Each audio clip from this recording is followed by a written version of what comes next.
गोटे करताली माध्यम कुनी कुनी पिला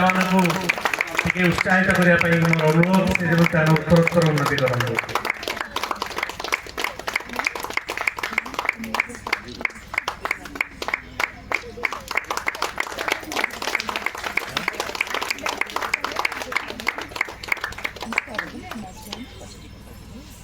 मु अनुरोध करुची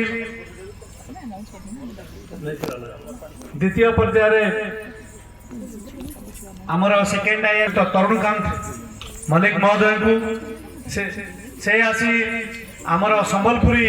नृत्य परिवेषण करथिबा नृत्यश्री शिक्षा केन्द्र कुनी कुनी कलाकार मानकु मानपत्र तथा मोमेंट देई टिके सम्मानित करिया पाइबा श्रीयुक्त डेप्यूटी कमांडेंट तरुणकांत मलिक महोदय अनुरोध रखिबी संबलपुर रे परिवेषण करथिबा जो 4 जन कुनी कुनी पिला मंचासीन हेबा पाई।